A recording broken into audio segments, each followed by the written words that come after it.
we have 11, very supportive.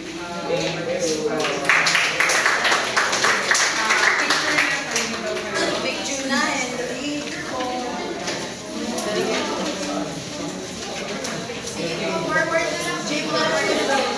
Yes.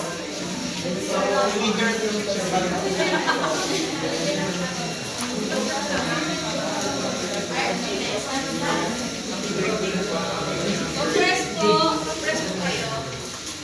Compress na lang po.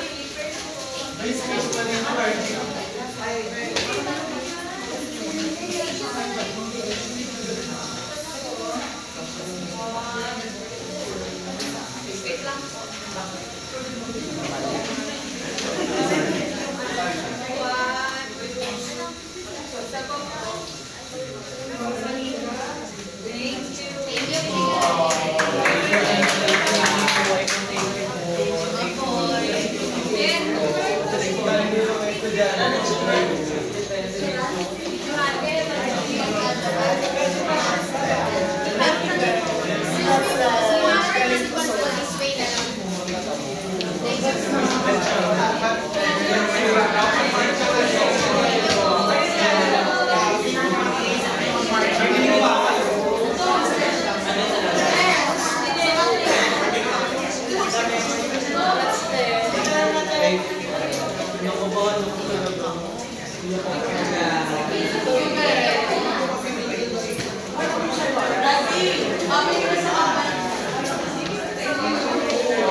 Then, dito sa may references mo, magdagdag ka pa ng mga references para mas maano pa yung and yung sa may activity mo, kung sa activity, sa may lesson plan, sa may brainstorm, I suggest, mas better if start mo muna, ano ba yung relationship? Yung sa may, which one sa relationship? Lalo na yung sa one-to-one, one-to-many, tsaka many-to-one, para ma-identify nila, ano nga ba yung sa may relationship?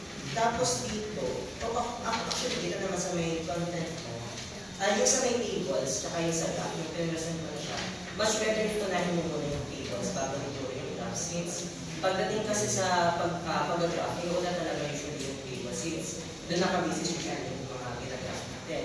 And last naman, dito sa may dito kasi, pero nabago naman siya. So, okay naman siya. Update mo na lang siguro yung sa, yung sa, and, pero overall, okay siya. Ang ganda ng pagkakasabi. Yung aura kasi yung room is very masaya, very positive. And I think, nagawa mo naman siya ng since nabago mo siya before coming to.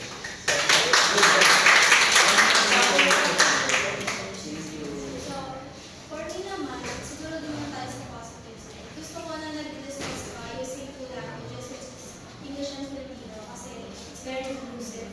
Para dun sa mga hindi masyadong magaling sa English, at para dun sa mga hindi masyadong nakakalimutan ng Tagalog. Also, siguro avoid na lang yung mga filler words, aware ka naman siguro sa mga ngayon. And dito sa pagsusulat, meron din kasi yung parang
ang lalim ng words niya, kahit ako hindi ko siya maintindihan. So, pinagalit ko na lang siya. Pero kung sa PowerPoint, okay lang kung yung kung anong ginagawa mo sa simula. Since mathematics is used English language, siguro mag-focus sa English. And kung hindi-discuss ka, doon na lang sa tayo para mag-intindihan ang discussion. So, after, ano ba? Yes. Okay, so as for me naman, okay, start tayo dun sa may classroom management mo kasi very positive talaga. Pero just like what the other said, avoid using fillers like basta, or ano na gano'n, diba? Tapos, next is yung sa content naman, may napansin kasi ako kanina na dun sa may yung nag-substitute sa y is equals to 5x, right? Yung y natira pa doon. So, kapag nagsa-substitute ka, mawawala na yung y, mapapalitan siya ng 60, okay? And then yung sa may table, just like yung sinabi ng kasama ko, mas preferable talaga na unahin mo yung table. Then from the table, doon ka mag-judge sa graph. Para makita talaga nila yung relationship ng ng linear relationship sa table and then sa graph. Yes. And then next, also yung consistency din kasi napansin ko may mga nabago pa naman dito. May mga nabago pang dito sa parang pinalitan mo agad on the spot. So, mas maganda na i-update na yung lesson plan. And so far yun lang naman. Sana lang kasi gusto kong pakapanood hanggang sa dulo. Pero overall, very good naman. Maganda na nag-ask ka ng sa mga students to check their surroundings. To promote din ng yung cleanliness. And then yung pag-fuse mo ng kamustahan na kung kamusta yung day nila sa checking of attendance. Maganda strategy yun para mag-break ng ice.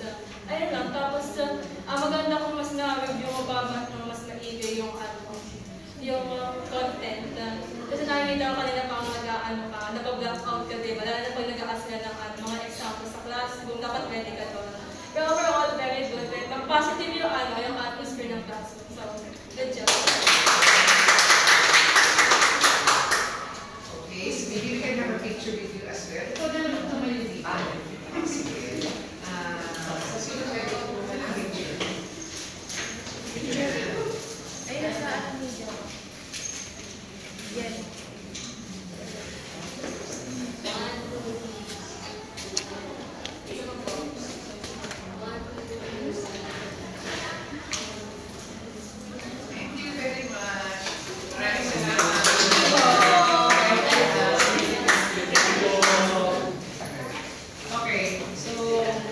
We will do the continue avoid, K-Reg, ganito tayo, since